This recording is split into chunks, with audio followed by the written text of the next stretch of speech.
Shalom, shalom, shalom to the house of Israel. I'm your brother Abaniah of the South Arm of the Great Millstone Camp here in Trinidad. Heralds of Yahushai coming to you with another lesson to the spirit and power of Yahweh Ba'ashem Yahushai. Right, now this lesson will be a little land back on the lesson that the brother Matazabad did, Salakia, of the Great GMS Melbourne Camp.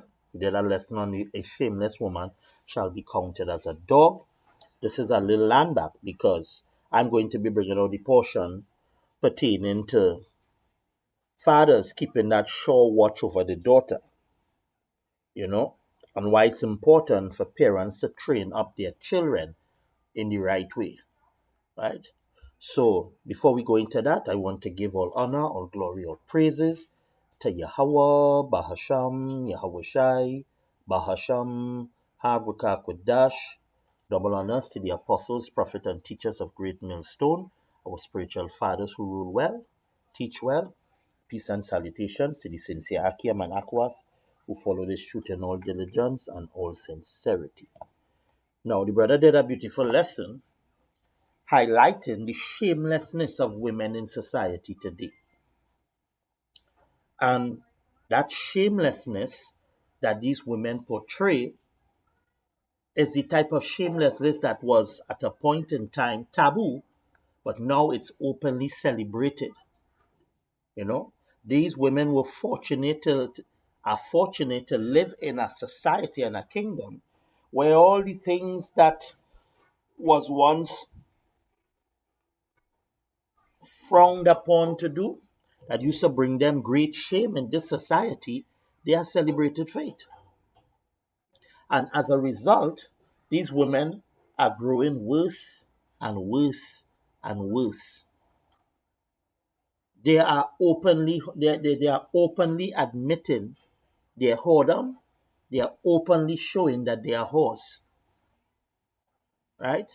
Which is direct contradictory to what the scripture says. And these women are the women who want respect in them. They want to be honored. These are the type of women that dumb, simping Negroes would lay down their lives for. Not a woman of virtue, not a Proverbs 31 woman.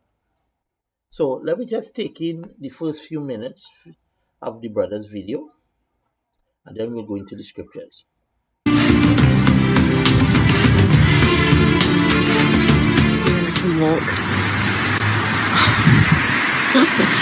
Notice she is bragging about doing a C, you know that word. For those of you who don't know, CUM, she's bragging about doing a CUM walk, right? And that stuff on her face, it's sperm. Male, well, obviously male is the only one to produce sperm. That is sperm. She is walking in public with sperm on her face, smiling and videotaping it. There are many women who would sing her praises because what she's doing is so brave and so courage and she's so liberated. Many women have no issue with this. Many men would encourage this because they see this as a fantasy, right? As you can clearly see, she's bragging about doing a CUM walk. No shame whatsoever. There's like cars going by. I don't think anyone will notice. I think it looks like a bit like a face mask.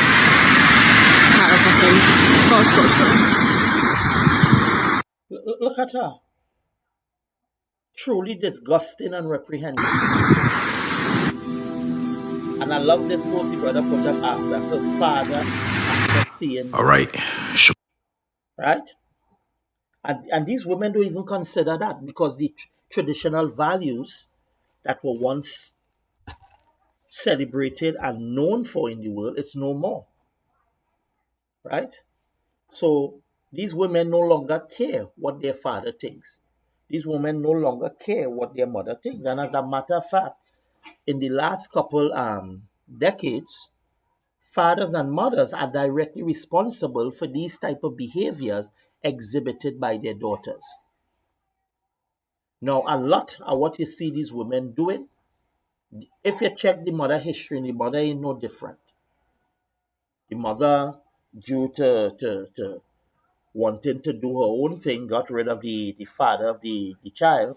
So the father not in the home to protect the home, to ensure that the home, goes according to that right course. And you're seeing these women, because women were not meant to be leaders, not being able to control their daughters and their sons. And most of these women who have children, they live in a whorish lifestyle. Right after they get rid of the man, they tend to go into that lifestyle. So that's what the daughter's seeing. You know, there was a little animation done in my country a couple of years ago where a mother, from the time she had a daughter, and the daughter, when the daughter was small, the daughter was doing a lot of precocious things, gyrating, whining, wearing skimpy clothes. And the mother used to commend her, oh, so cute.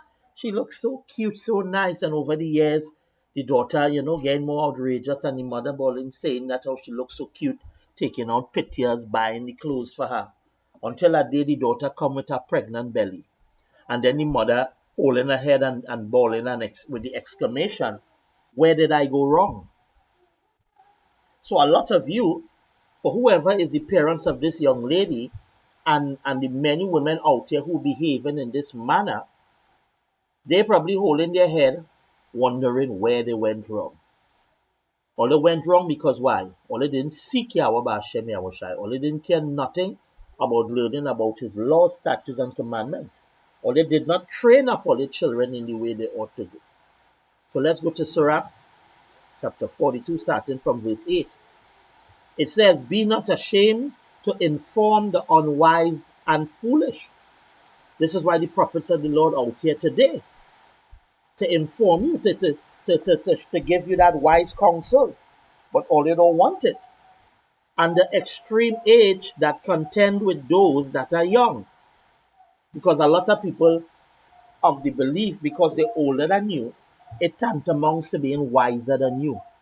And when you look at the life, up until the age they are, they still stuck doing the same old dumb shit. This is why you have a lot of women, even though they have far past their glory years, still dressing as though they're in their 20s, their early 20s. Not willing to accept that they're no longer valuable on the market. Thus shall thou be truly learned and approved of all men living. Go to the next verse. It says, the father waketh for the daughter when no man know it, and the care for her taketh away sleep. When she is young, lest she pass away the flower of her age, and be married, lest she should be hated. And being married, lest she should be hated. Now there is an actual law in the Torah where a girl, when she's given to a man, if she does not have the flower, which is a virginity, her hymen, I will be more specific, her hymen is not intact, and that man takes her, carries her to the marriage chamber, lays with her, and he enters her, and she does not bleed on that special cloth that is placed on the bed, so he could present the token of virginity to the girl's father, and there be no blood. It was obviously known in Israel that that girl that was not a pure maiden. She had committed whoredom, and she used to be put to death. It would bring shame on her father. So this is one of the reasons why the father keepeth sure watch over the daughter. Because usually many strong mergers and unions were made in Israel because a man had a virgin daughter that he wanted to give to someone who was, let me say, wealthy, for instance, and they have a son. So today, being a virgin is not celebrated. It's something that a lot of women all too happily throw away. They think their value comes from their liberation to sleep with as many men as they feel, doing some of the dumbest shit. Right? Because, and we go get our law, We will get that law a little later down in the lesson, right? He said, lest she pass away the flower of her age, and being married, lest she should be hated. Because if the man going on to, as I said, and you don't bleed on that cloth, he have no tokens of virginity. So that used to bring shame to the bride's father. And she used to be stoned because that was whoredom. Now, understanding this will also help you understand the story of Mary and Joseph and why Joseph was minded to put Mary away privily. It wasn't because Mary committed whoredom, because you Christians teach that the Holy Spirit impregnated Mary, which is damn stupid. What had taken place was Mary and Joseph not waiting for the ceremony, the celebration, that they did the deed before that, and she has ended up getting pregnant. So now he have no token of virginity to present to her father. Because if there is no token of virginity presented, they're going to say she commit whoredom and she's going to be put to death. And I will get that for you guys in the law. I'm going to finish read this. Right? We're going down to verse 11, right? It says, in her virginity, lest she should be defiled and gotten with child in her father's house. Right? Gotten with child in her father's house.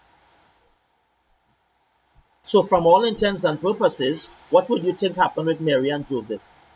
They didn't start living together when she was found with child. Because sex is marriage, not what you people think it is. You need to find a pastor, you need to get a marriage certificate, and all of that crap. It said, and having a husband, lest she should misbehave herself, and when she is married, lest she should be barren.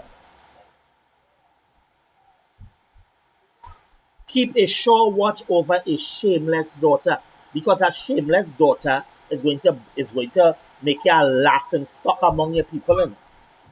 A laughing stock. So you picture that woman, this woman walking around here on social media, bragging about having CUM on her face, and you as the father, this wicked demon here, you're going to feel shame. You're going to disown her. You don't even want people to know that you are her father. Because it said, keep a sure watch over a shameless daughter, lest she make thee a laughing stock to thine enemies, and a byword in the city, and a reproach among the people, and make thee ashamed before the multitude. So this is why it's important to have fathers in the house. And it's even better when that father is a man who fears Yahweh Hashem Yahushua.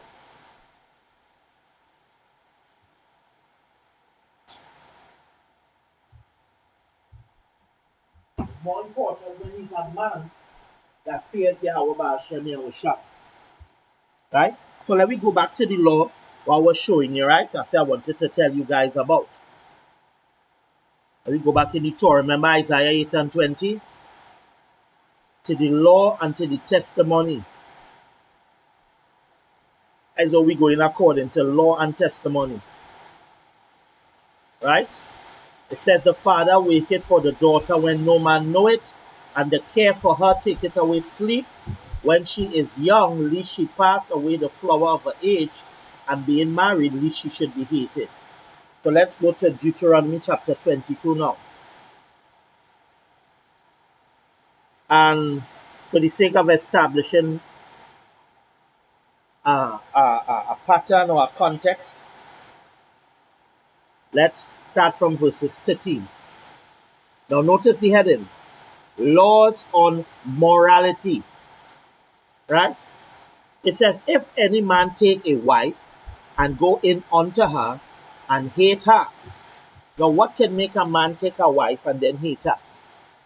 As it was customary in Israel, that woman had to be a virgin. So one way he would hate her is when he go in unto her to have sex and realize that she is not a virgin. Somebody already popped her. He would hate her because that woman would have caused him to commit adultery. He didn't know that he would be committing adultery because he was of the belief that he is the first man going to pop her. So when he finds out that, obviously he's going to hate her because now she has brought a condemnation upon his head. He is now guilty of adultery. Now he didn't premeditate the act. He was totally ignorant of her status. But nevertheless, it's a sin. Now the Lord will have mercy on that man, because he didn't know. But this is one of the reasons a man could hate a woman according to Deuteronomy 22 and verse 13.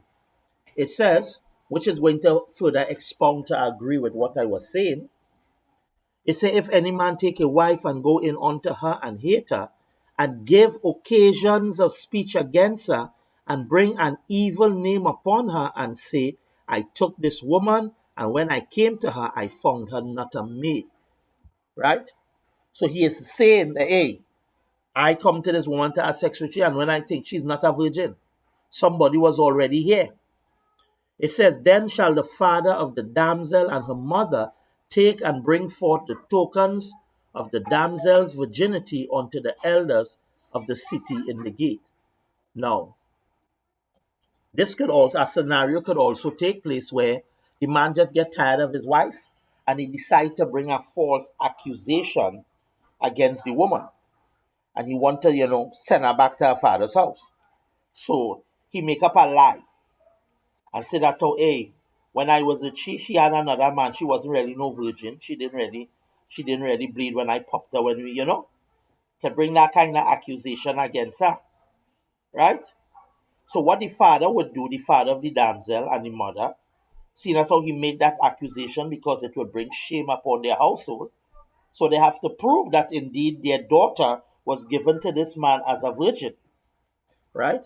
Then shall the father of the damsel and her mother take and bring forth the tokens of the damsel's virginity unto the elders of the city in the gate.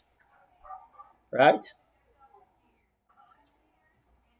I want to get it in the interlinear here, right?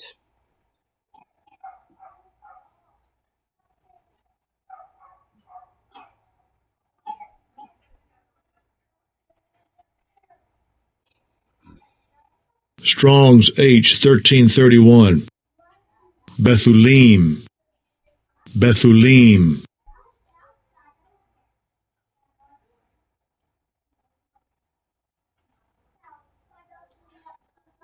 Strong's it go back outline biblical usage, virginity, right?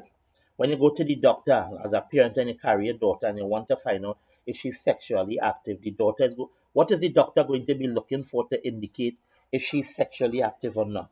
He's going to be looking to ensure that her hymen is still there, right?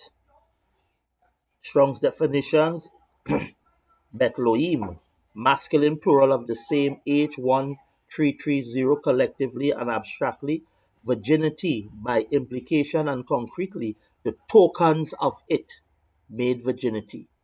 So back then, you didn't have no doctors. You could have carried the woman to and the doctor performed that examination. What they had was a far better custom where that special cloth would have been put there and that blood, when that man pops her, she was going to bleed. That blood being penetrated for the first time, that blood will run on that cloth. It would stain that cloth.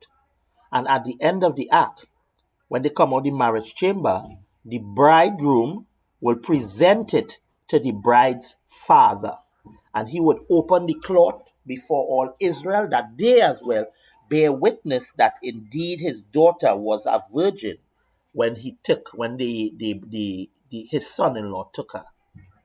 Right? So there was great honor. And the parents, the father, used to keep that token of virginity. It was a treasured possession. So if anybody bringing a false accusation against his daughter to bring shame to him and his household, he would present that to the elders. Right? Verse 16. And the damsel's father shall say unto the elders, I gave my daughter unto this man to wife, and he hated her. And lo, he had given occasions of speech against her. saying, I found not thy daughter a maid, which obviously he is lying because the father has presented the token of virginity. And yet these are the tokens of my daughter's virginity, and they shall spread the cloth before the elders of the city.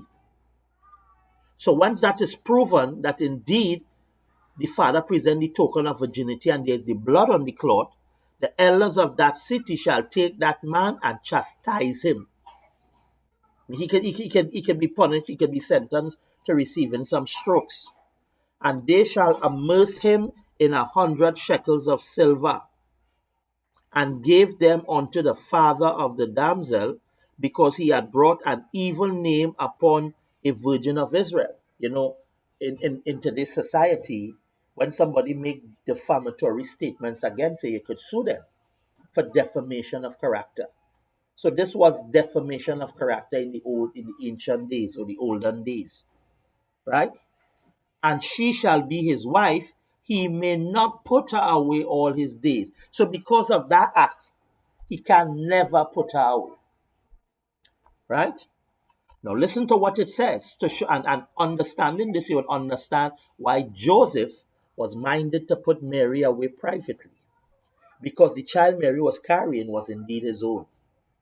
It says, but remember from what we read in verses 13 to verses 19, showing if that man bring that accusation and the father could present the token of virginity, that man will be punished. Now listen to what it says here. But if this thing be true, so the man make accusation and it turns out to be true, and the father is called upon to produce the token of virginity and he cannot produce it, what will happen? But if this thing be true, and the tokens of virginity be not found for the damsel, then they shall bring out the damsel to the door of her father's house, and the men of her city shall stone her with stones that she die. This is why Joseph was worried for Mary, because he knew they didn't wait to follow the proper procedure, and now she's pregnant, and he didn't have no tokens of virginity to present to her. Now, why didn't he fake something? Why didn't he fake something? Like, cut his hand and put some blood on it, or what have you. Mary had already started to show signs of being pregnant. And then Joseph was a just man. To knowingly deceive her relatives like that was something unconscionable for him to do. Right? Now, let me say he was to come secretly and give the father the bloody cloth.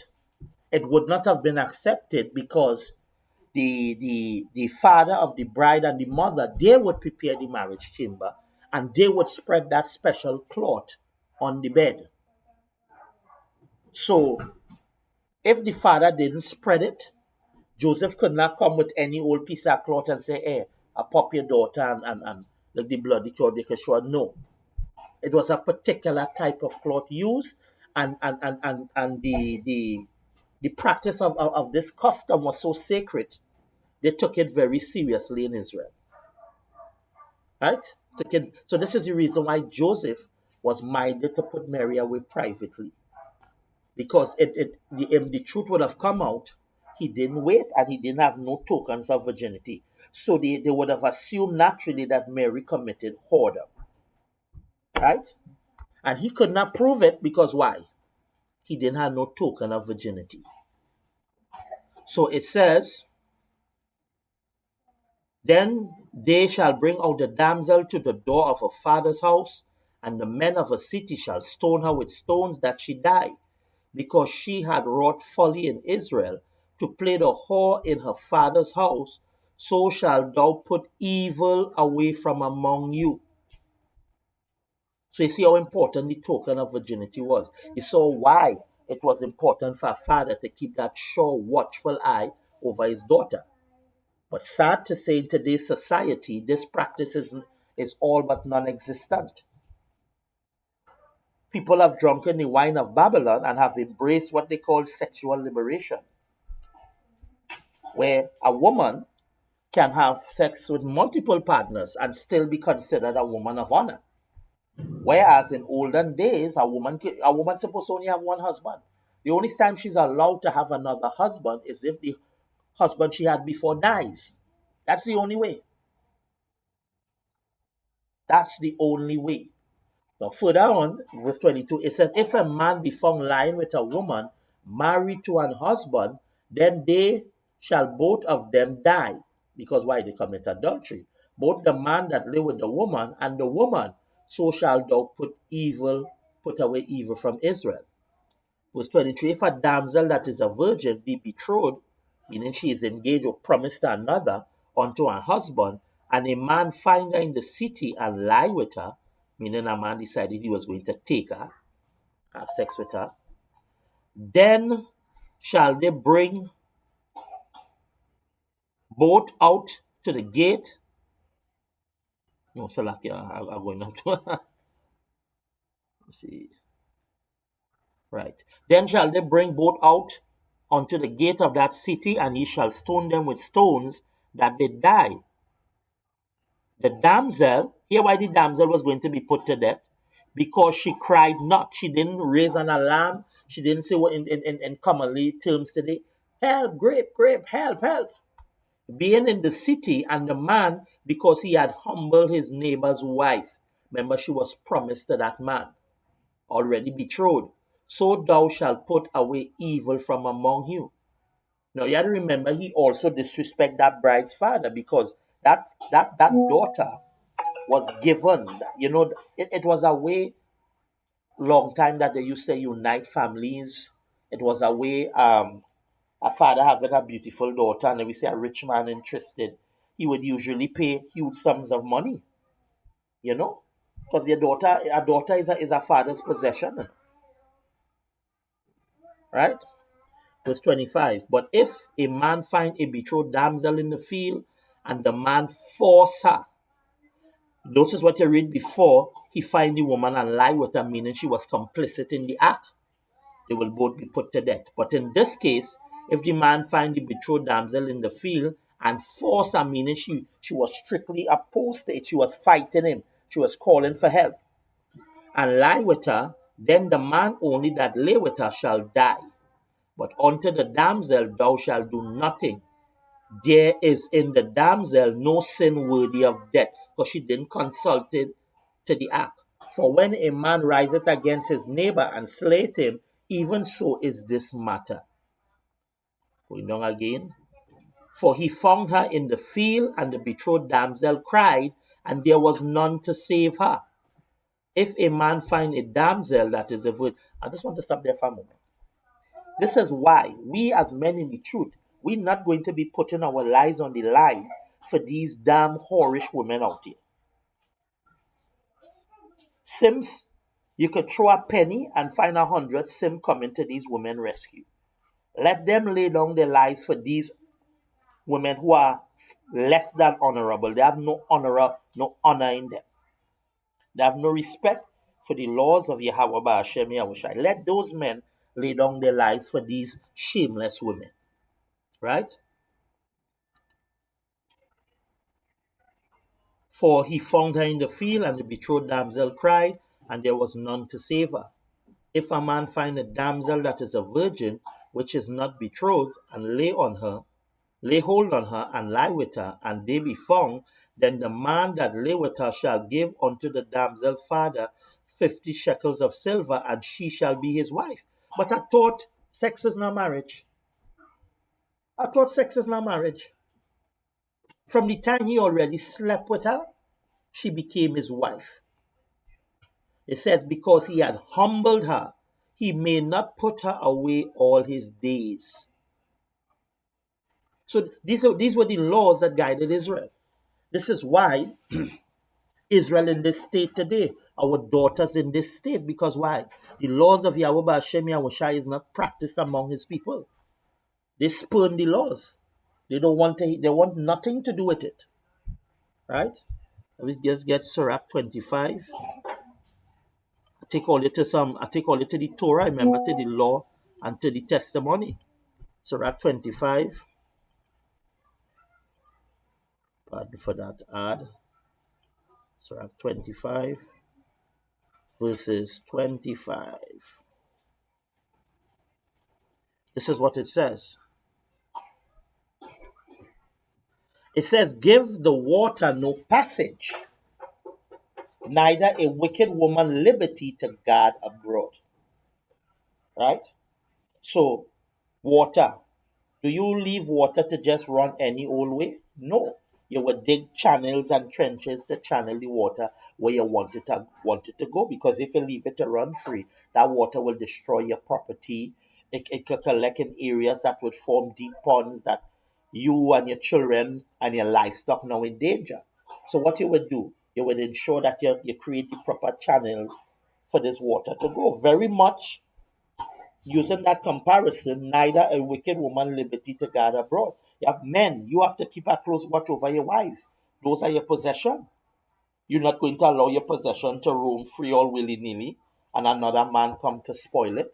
You fathers have to keep a careful watch over your daughters, because you don't want your daughter bringing that shame in Israel.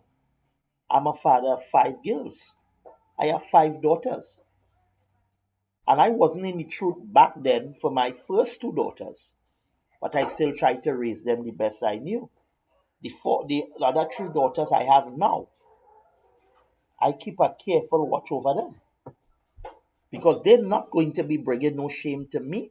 They're not going to be, most of all, dishonoring Yahweh Hashem Yahushai. So I will keep a close watch over my daughters, right? Because this is why we have a lot of wicked women today who are married, because why? The husbands are simps. They are not standing up in the role and taking charge of these women. And when you don't do that, it gives you all that freedom. It have just can't remember this guy. He always on TikTok talking about the woman is divine, and if your woman unhappy is because you ain't doing this. A big simp, right? You give your woman all that liberty, she is going to commit whoredom. She has a natural affinity to go towards that direction when she is not placed in, how to put it, under restrictions. She's naturally going to gravitate towards that. You as a father have a daughter and you don't keep that sure watch over your daughter, she is naturally going to gravitate in that direction. And that will bring shame to you. Let me get Sirach again. Let me go to verse 26 this time. Sirach 26. And we'll start from verses 9. Sirach 26 and 9, right?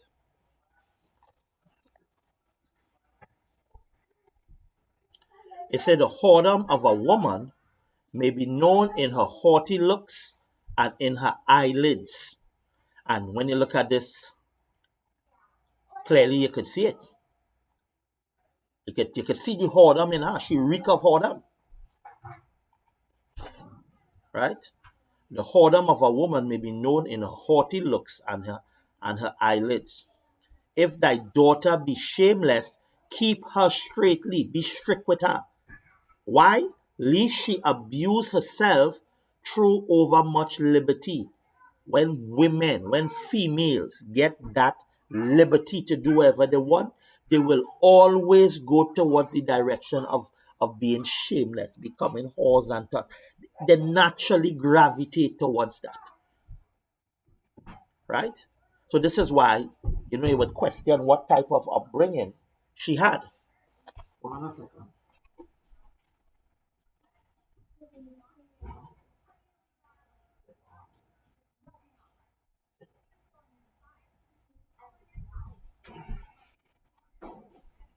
Like here, she would naturally gravitate towards that. So they say, if thy daughter be shameless, keep her in straitly, lest she abuse herself through overmuch liberty. Go to the next verse. Watch over an impudent eye and marvel not if she trespass against thee. Don't have the say, nah man, my daughter is a good girl. She wouldn't do that. I could trust her. I could give her that level of freedom because I could trust her. No, you're not supposed to do that. Right? And this is why a lot of you, when you do that and the daughter disappoints all you, always be feeling like where I went wrong. You went wrong because why? You didn't keep that sure watch. You could be a vigilant watchman on the wall, looking out at the horizon for the enemy attack. 99 days. And on the 100th day, you decide you're taking a little break and taking a sleep. And that's the day the enemy attacks. A vigilant watchman is a watchman that is vigilant all the time. All the time. Let's go to verse 12. It says, and this is one of the reasons why you keep watch over that shameless daughter, because of acts like these. It says she will open her mouth as a thirsty traveler. What comes to mind? When he had found a fountain. So picture in your mind, a thirsty traveler, you find a fountain. What are you going to do? You're going to open your mouth and drink, right? They say if those shameless daughters going to be like a thirsty traveler when they find a fountain and drink of every water near her. What does that sound like? By every hedge will she sit down and open her quiver against every arrow. This is parabolic talk referring to a woman engaging in oral sex as well as vaginal sex. So this part here, she will open her mouth as a thirsty traveler when she had found a fountain and drink of every water near her. She is going to be sucking multiple men's rods. Just like this woman who is walking around with cum on her face.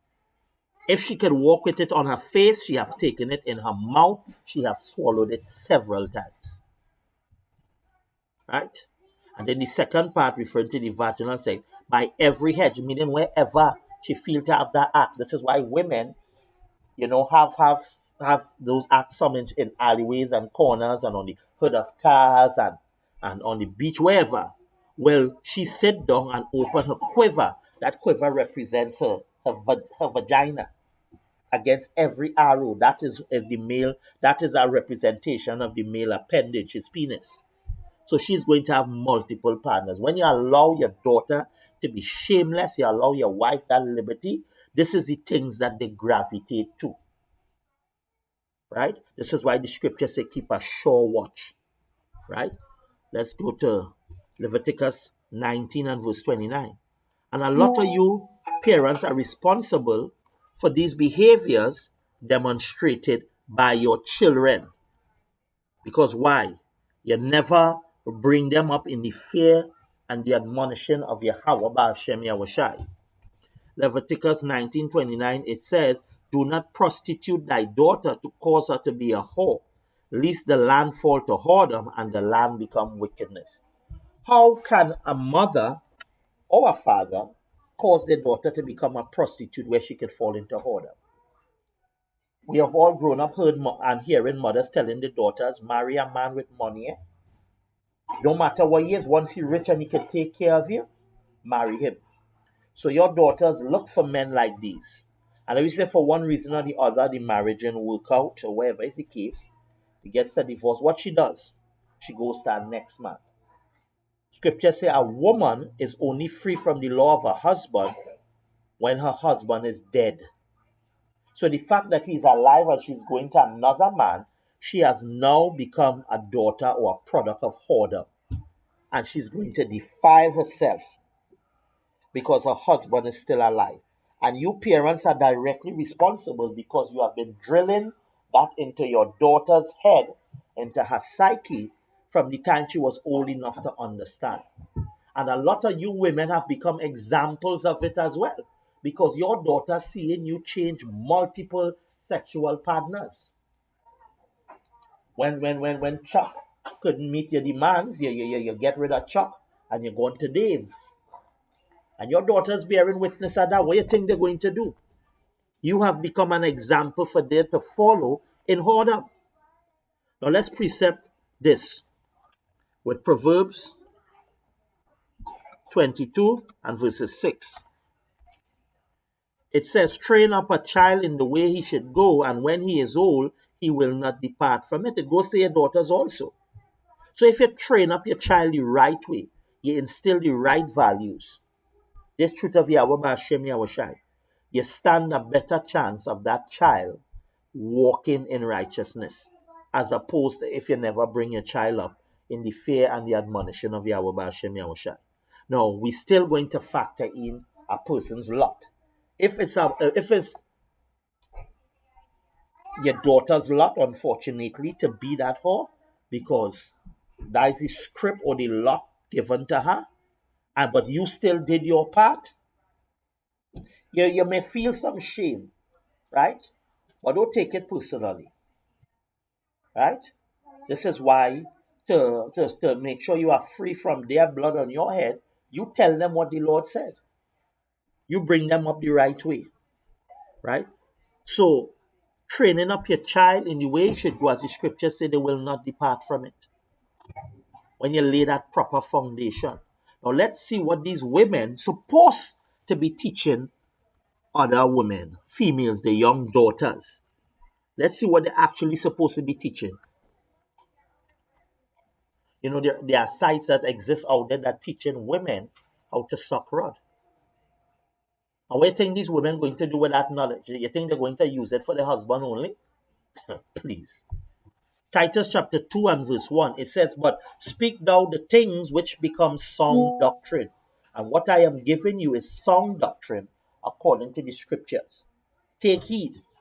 First and foremost, it start off that the aged men be sober, grave, temperate, sound in faith, in charity, and in patience. Right? Now let's deal with the women. The aged women, likewise, that they be in behavior as becometh holiness. So what kind of behavior this aged woman supposed to demonstrate? You see, like Proverbs 31, what the Proverbs 31 is? Yeah. We read stories of Sarah, how Sarah's behavior and conduct was. Yes. Examples, many other examples in the scriptures. The aged women likewise, that they be in behavior as becoming holiness, not false accusers, which these women today are false accusers. They have formulated so much lies to get the father away from his children, leaving the children vulnerable, because why? They want to collect the benefits that the state offer them. Right? It said, not given to much wine. Teachers of good things.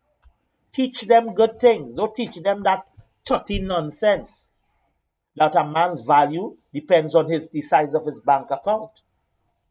Don't teach your daughter that, hey, you deserve the best because you're the prize.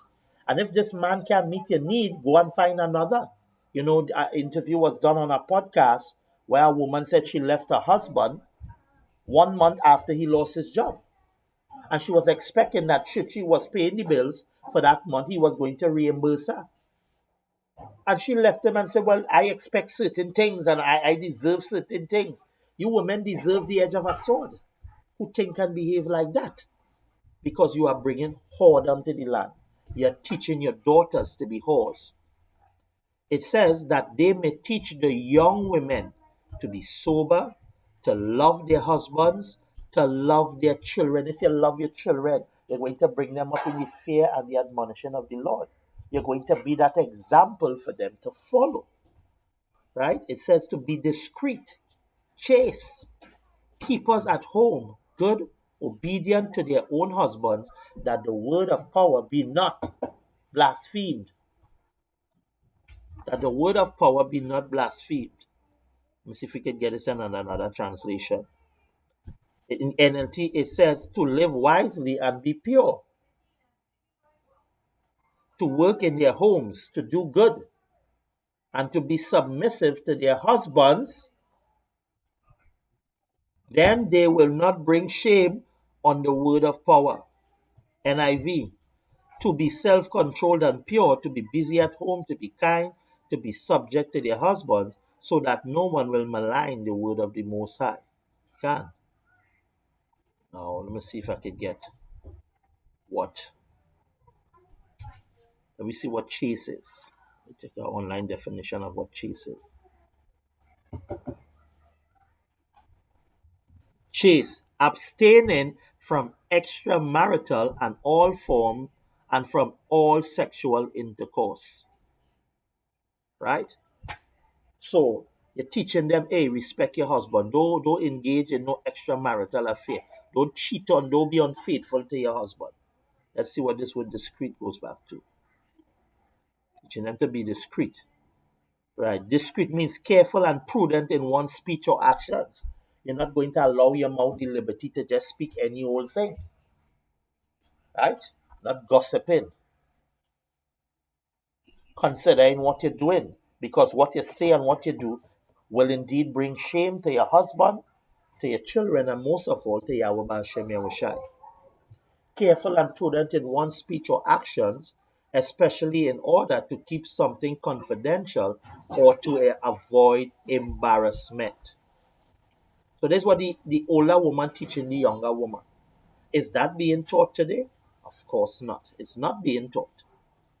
Right? Leviticus 21 and verse 7.